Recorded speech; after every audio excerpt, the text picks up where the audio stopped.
What's up, guys? PokéKaos here, back for the second of 4 2016 World Championship decks, and today we are looking at the Greninja BREAK deck by Cody Walensky called Ninja Blitz, and for whatever reason they decided to just show Greninja, I guess just not to put a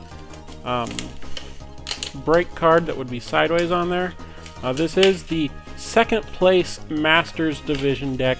I decided to go like kind of backwards because in reality I like the Seniors and Junior Division decks a little bit better. I feel like Greninja BREAK is a fairly common thing. Again, we have this fun booklet that we're not going to actually look at. We have all the goodies in here, including, you know, parts of the deck in here, parts of the deck out there. Again, I'm going to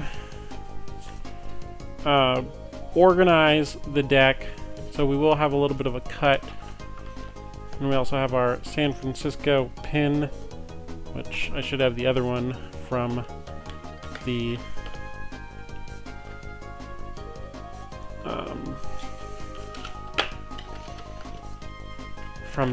Mega Audino deck somewhere. Okay, so at this point it should be a bit of a cut, and I will see you guys in just a second. Okay, and we are back and ready to go over the Pokemon. First off, we have Froakie, and surprisingly, well, I guess if you know how Greninja works, not surprisingly, there's only 3 Froakies. Normally you'd run 4 of your most basic, but, you know, with the way this deck works, you do have 4 Frogadiers, and that is because you only really need to evolve one of your Froakies into Frogadier for water duplicates, where you can search your deck up to 3 Frogadier and put them onto your bench, and then shuffle your deck. So, we also have 4 Greninjas, although 3 of them are different than the other one. We have this one with Shadow Stitching and Moonlight Slash.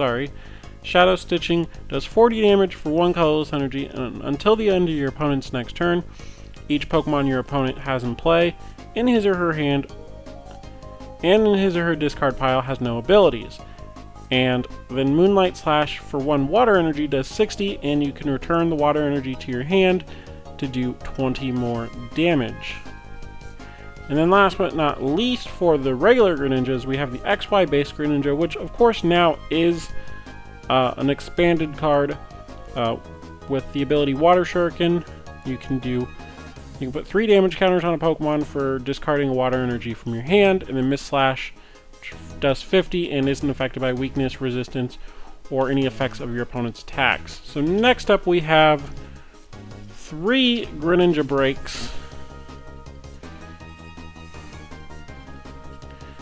With, of course, just the ability Giant Water Shuriken. As long as it is your active Pokemon, you can do you can put 6 damage counters on for discarding a water energy. And then last but not least, we have the big addition from Steam Siege.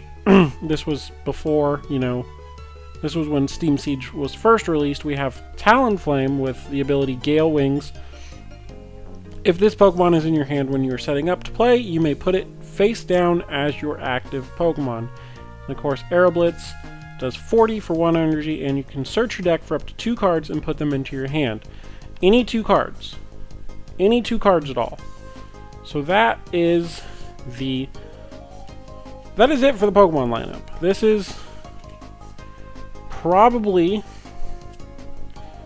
one of the cheaper decks that you can make. Can't really see all the Greninjas. Can't really see hardly anything at this point. I'm just gonna put supporters over them, but just to kind of keep things in view somewhat. I don't have like a fancy camera or a fancy tripod that'll go all the way down. So next up we have our supporter lineup.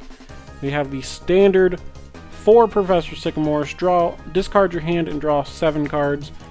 We have 4 ends. You and your opponent both shuffle your hand into your deck and draw the number of cards equal to the amount of prize cards you have. And then we have 3 one-off supporters. We have Fisherman, which allows you to put 4 basic energy cards from your discard pile into your hand. Very useful in Greninja decks. We have Ace Trainer. You can play this card only if you have more prize cards left than your opponent. Each player shuffles his or her hand into your deck. You draw 6 cards and your opponent draws 3. Again, you cannot see these supporters on the screen at all. And then we have Pokemon Ranger. Remove all effects of attacks on each player and his or her Pokemon. So next up we have the items. We have the standard 4 VS Seekers. Again, you aren't going to want to play a deck with like any less than 3. Because this is a water deck, there's no like reducing of the hand size for Shaman.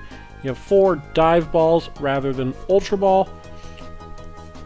And you also have another way of damaging your opponent. 4 Bursting Balloons. This helps. This allows you, if your opponent attacks the Pokemon that this card is attached to, it puts 6 damage counters on that Pokemon. Either they attack and take the 60 damage, or they don't attack and, don't attack. We also have 2 Super Rods, and which allows you to shuffle any 3 basic Pokemon in general and energy cards back into your deck. And we also have 2 Level Balls, just in case you don't have Dive Ball. You can search for Froakie or Frogadier with this. Kind of an odd choice to me, I think. We also have 1 Startling Megaphone. This card is, again, expanded.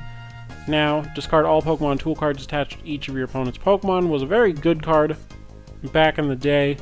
And Battle Compressor, which is also an expanded card. Search your deck for up to 3 cards and discard them, which would be super useful in this deck when you don't need Talonflame anymore because you only are able to get 1 out. So for stadiums, we have 3 Rough Seas. You can heal 30 damage from each of your water Pokemon every turn. And that's it for item cards. We are now down to the energy cards. We have 2 Splash Energies. If the Pokemon that this card was attached to is knocked out, you may put that Pokemon in your hand, discard all cards attached to it. So if you had a Greninja, you could return the Greninja to your hand, but you would discard all the, the Frogadier, the Froakie. And then we have a couple, I don't know, we have 1, 2, 3, 4, 5, 6, 7, 8 water energies. Now, although everything is only a 1 energy attacker, you're going to be using a lot of these, which is why you have Super Rod, which is why you have Fisherman, because you're going to be, you want to attach one to Greninja so it can attack, but then you're going to discard one for Greninja Break or regular XY Greninja, and then you're going to continue to do that every turn. So there's 8 of them in there for that. This deck did get 2nd place, only falling to the Mega Audino deck, which actually I believe Mega Audino was made in a way to punish decks that had Shaman in them, because Mega Audino was able to do 110 and then 50 to a benched Pokemon. And being able to do 110 meant you could take out Shaman EX in 1 hit, take, your 2 prize cards, and then weaken a Pokemon on the bench. But it also worked against this deck, and I'm not surprised.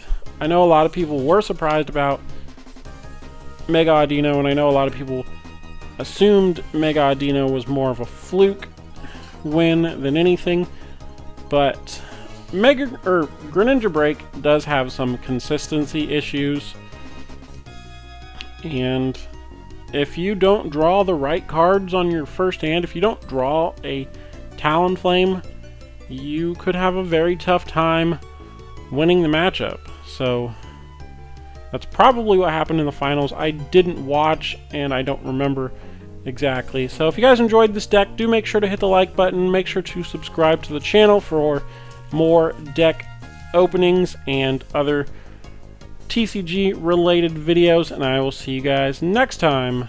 Bye.